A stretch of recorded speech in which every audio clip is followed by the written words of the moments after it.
Here we have the brand new Armaf Bling. This perfume just came out. It's a unisex fragrance. It did its debut at Dubai Beauty World. I just came back from Dubai. I actually landed at JFK this morning. I'm a little jet lagged, as you can imagine, but I wanted to record this video on Halloween. Today's October 31st. This fragrance is housed in the iconic Club de Nuit bottles, except it has this blingy or blinged out interior, and it's actually quite a beautiful presentation. I'm actually quite a big fan of the presentation on this one. And of course, you look this one up, it has like stardust, flower prism, it has vanilla, it has citruses. It's a very unique note breakdown.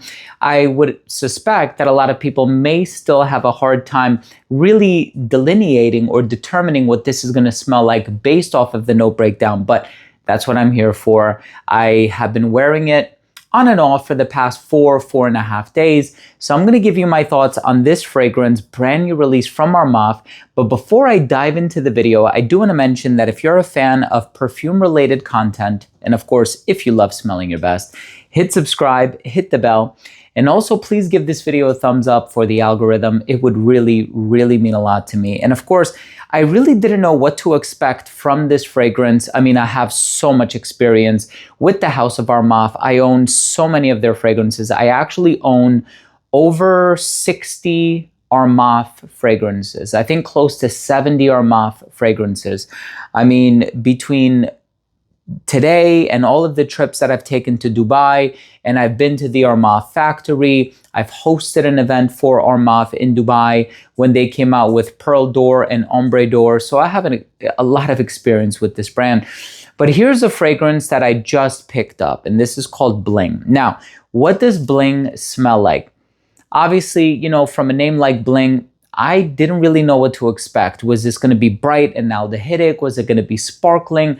I really didn't know what to expect as far as the note breakdown is concerned, but let's go ahead and evaluate the note breakdown, and I'll see if I can kind of piece it together with what I'm personally getting off of this test strip here. Now, having worn it for a few days, I can tell you it bears no resemblance to any of its predecessors, and especially other fragrances that are housed in a similar bottle, right? So you think Club de Nuit Intense for Men kind of gives off an Aventus vibe, pineapple, birch tar, apple, blackcurrant, none of that. And then you think about, you know, Club de Nuit Intense for Women, which was almost like a, you know, patchouli floral fragrance. Doesn't have anything similar to that either. And then of course there's Sillage, there's Milestone. You have all of these different flankers. I'm not getting any of that. This one, on the other hand, as far as the citrus that's listed in the note breakdown, this one actually opens up quite musky. Musky in like a black currant type of a way. So I am getting the citrus. It is very bright and citrusy. I don't think there's any specific citrus that you're gonna pick up on though. It's not like you spray this one on, you smell it and you're like, oh, that's bergamot, or that's mandarin, or that's yuzu. I'm not getting that per se. I am getting this sort of, I don't wanna call it, it's tart. I think that's what I'm getting. It's like a tart, citrusy, almost grapefruit type of an opening, which is really interesting. It's unlike anything that I've smelled from other Armaf fragrances. So this is quite a deviation from everything that they've done in the past. The only other fragrance that I would get a similar tart opening from is perhaps something like La Bomba by Carolina Herrera. But I'm not getting that entirely here. This does not come across feminine, right? La Bomba comes across feminine. It's quite floral in the heart. This one, on the other hand, is actually quite unisex. And it opens up very fruity. And as I'm thinking about it, I'm like, what is it? Is it passion fruit? Is it papaya? Is it melon? I'm not quite sure. But it does have this fruity component to it that is so hard to miss, right? And then, of course, as you give this fragrance a chance to settle down, you do get this floral touch to it, but it doesn't come across smelling sharp or astringent in any way. It also comes across smelling a bit clean, I would say. So if there's any floral in here, I would surmise it's probably something like jasmine, right? Jasmine, gardenia, just something very clean, something kind of receded in the background, not something sharp or that it's trying to make its presence known in any sort of glamorous way. I'm not getting a rose.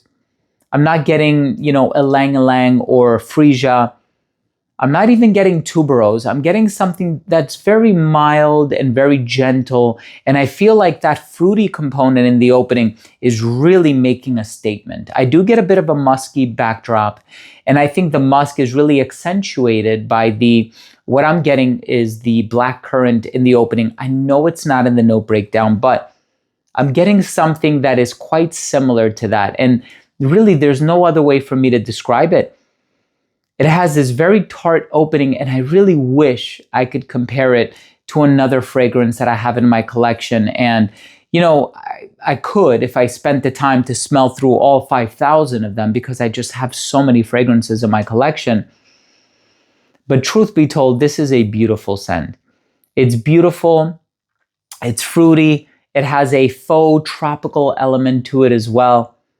It's a bit floral, but in a clean way. It's very bright, but not in an aldehydic way. It's citrusy, but in a nondescript way as well.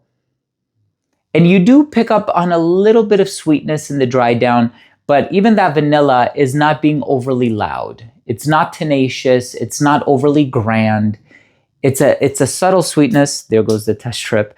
It's a subtle sweetness, but one that is not overbearing. And I think I appreciate that about this fragrance. It's not trying to head in a gourmand direction, which, by the way, we have so many gourmand fragrances, especially from Armaf. Yum Yum is a great one. And then I think there's one called Island Bliss, if I'm remembering correctly. That's a beautiful fragrance as well. This one, on the other hand, you have that fruity sweetness. It's very apropos. It's not overly loud. It's a beautifully done fragrance from the brand Armaf, and I would imagine the price on this one is very reasonable as well. All Armaf fragrances are quite reasonable as far as the pricing is concerned. So look, if you're in the market for something very bright, a bit sparkling in the opening, a bit musky, I'm getting blackcurrant, quite fruity in a faux tropical way, clean florals, subtle sweetness in the dry down, definitely check out Armaf Bling, the brand new release from this brand.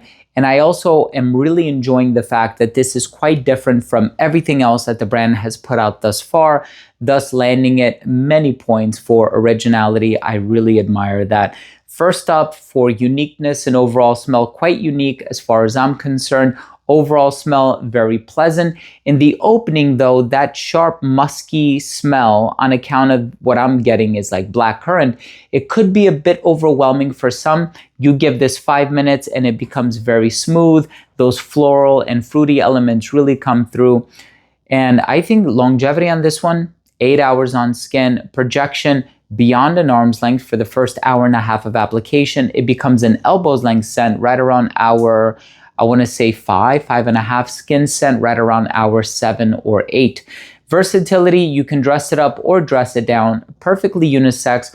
Longevity is good enough that you can wear it in the colder months of the year. The scent profile makes you want to wear it in the hotter months of the year. And as far as the presentation goes, what an innovative design with this bottle here. It is truly all blinged out. I'd really like to know how they did this, and also what the cost of manufacture for this is, because I would imagine it's much higher than Club de Nuit Intense for Men and Sillage and Milestone and all of these other flankers. And the presentation is beautiful. My final verdict on this fragrance is, if you're in the market for a bright, citrusy, fruity fragrance, a little musky and a tad sweet in the dry down, please check out the new Armaf Bling. I think it's a solid scent and a really nice release. One of my favorite releases from the ones that I've tried at Beauty World Dubai this year. So once again, thank you so much for watching. Thank you for joining me. I hope you enjoyed this video, and I hope you took something of value from today's episode. And of course, if you did, please do consider supporting the channel by clicking subscribe, hitting the bell, and giving this video a thumbs up for the algorithm. It would mean a lot to me. Thanks again for watching. Love you all. We'll see you tomorrow with a new episode. Bye.